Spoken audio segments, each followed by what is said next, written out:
Hey guys, it's Amber from NotableInk.com.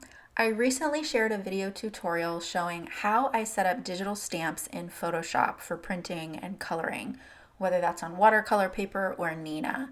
This is the card that I set up in that other video. I'll link that up in the right hand corner if you missed it.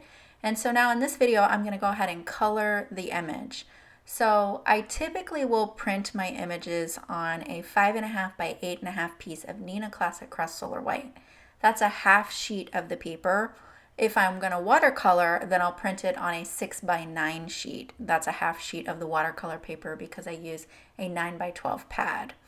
I like the extra space at the bottom of this paper so that I can record the markers that I'm using and also test out colors. So to color this beautiful digital stamp, this one is from Syberia, I start off with my lightest color, which is Y32. Then I'm going to come in with YR02, and then my darkest color is going to be R14. Then I'll come back in from the tip of the petals and just blend out those colors.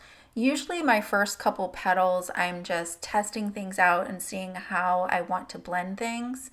If there's any part of the petal that's folded over, then I'm going to also add some shadow underneath that petal. So my basic formula for coloring flowers is adding shadow at the base, shadow where there's a fold in the petal, and shadow where the petals overlap each other and cast a shadow. It's the same every time. That's why I really enjoy coloring flowers. Not only do I love flowers, but it's really relaxing because I don't have to put too much thought into where are those casted shadows and what makes sense. This was the first petal that I colored, and I trimmed that out of the video because you couldn't see how I was coloring it. And it had a little bit of a different technique for the coloring. It was a little streaky, so I just went back in and blended that out a little. For the greens, this is the most common green color combination that I use. More often than not, this is what I use every time is YG03, YG63, and YG67. I really love the tone of the YG 03. It's so bright, it's almost like a lime green, and then the 63 and 67 tone that down a little bit so that it's not quite so bright, but this color combination really speaks to me. Sorry about that. I didn't even notice that when I was filming, but it looks like there's a mosquito flying around.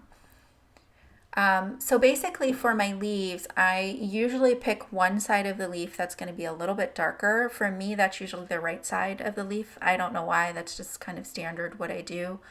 I don't get too caught up in a light source when I'm coloring. I really stick to that formula of what makes sense. The base of the petal, the base of the leaf, to the right side of the crease in the center of the leaf. And I'll usually bring down some color from the tip of the petal or the tip of the leaf as well, just to add a little more flow and creases and kind of show the wrinkles of the leaves and the petals. So again, I don't kind of look at my projects and say, okay, my light source is in the top right corner, because then it becomes not so fun for me. I kind of just want to sit down and relax and color, and I just think about the shadows in terms of where's that shadow going to get cast underneath the petal that's sitting on top. Hopefully that makes sense. So I left this in real time. Normally I speed up my coloring, but I thought it would be good to maybe edit out more of the coloring and leave it at normal speed so that you could see a little bit better how it goes. You know, I'm using a flicking motion. If I'm wanting a really nice blend, then I'll use more of the side of the marker. If I'm looking for more of a sharp line or adding detail, then I'll use the tip of my marker so that I get that fine point of the brush nib. And I just use some flicks. I don't always color with the same technique. In one of my last videos, I talked about situational coloring, where I don't always color light to dark or dark to light. I color more situationally. So if I have very large petals or leaves, I may come in with a full coat of the lightest color and then bring in my darkest color in midtones so that when you have more ink on the paper, it's easier to blend. But if I'm coloring very small areas, very small petals or smaller images, then I may start with my darkest color and then come in with the lightest color. The reason for that is because you're more likely to bleed outside of the lines in small areas if you just keep adding more and more of that alcohol pigment or the marker. So here I'm just adding a couple of flicks at the top of the leaf so that I can add some shadows to create kind of like wrinkles in those leaves. And then I'll just go back and forth. If I feel like there's not enough contrast, then I'll come back in with some small flicks of the darkest marker, blend that out with the midtone, and then back to that lightest color again. But it's not always the same. You kind of just have to do what you feel like looks right. If you're new to Copic markers, it can take a little bit of practice or a lot of practice. It took me about a year to become really comfortable with my Copics, but once you get your flick down, and once you get some color combinations that you really enjoy and color combinations that you know blend really well and almost effortlessly for you, then you'll start to get more experimental with your color combinations. If I remember, I'll link in the upper right hand corner to a video that I just did with Copic Shock Pink. Crazy bright flower, you guys. I never would have attempted that way back when. So you can get more experimental. So here I like to add the font digitally. And again, that was in that previous video. And it's for this reason. I like to keep a white font and a large one so that I can Copic color it. So here I'll use the same 3 markers that I used for the flowers, and I'll create an ombre effect on this font or on this sentiment, which I think looks so cool. So for this font, the font is white, and then I had a black outline around it, or I added a stroke to it, which I showed in that other video. So I'm just gonna blend out these colors. I did a whole coat of the lightest color, then I added a little bit of the darkest color at the base. I'm blending that out with the mid-tone, and then I'll come back in at the top of the letters and blend downwards into that mid-tone to make sure I've got a nice blend.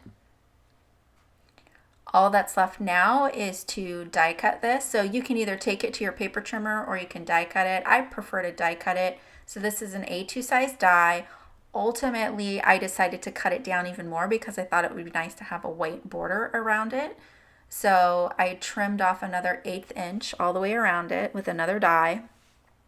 And I'm gonna add a little bit of shadow, a drop shadow with C3 at the bottom of all of the leaves, at the bottom of all of the petals, and then I'll also add this same C3 where the petals overlap each other. So normally I blend flowers with more than 3 colors. Usually I use a 4-color blend, but I didn't want to bring in any colors that were much darker than this. I wanted to keep these flowers pretty bright. So I don't normally do this, but I decided, well, let's just give gray a try. So instead of using that 4th darker marker that was maybe a darker orange or a red, I decided to come in with this C3. I'm also going to add a drop shadow to my sentiment. So I'm going to start off with it just below the letters, and then I'll come in and add a small line to the right side of each letter.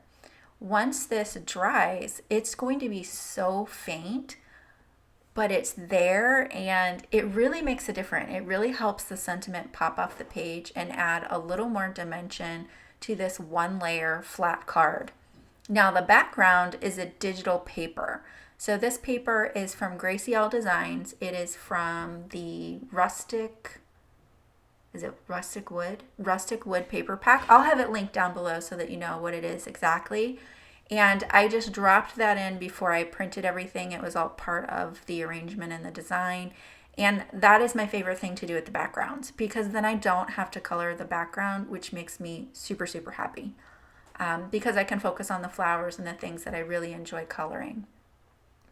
So here I'm just going to mat it on a white card base, and here's the finished card. I really love how the sentiment turned out with this ombre effect. Really enjoyed these greens and how they blended so well, and I do like the gray shadow on the flowers. So let me know what you think in the comments down below. If you give this a try, tag me at Notable Ink. I'd love to see what you guys are creating. Thanks so much for joining me today. If you enjoyed this video, please consider subscribing, liking, and ringing that bell so you don't miss any new inspiration. Here's a couple more videos for you before you leave, and I'll see you real soon.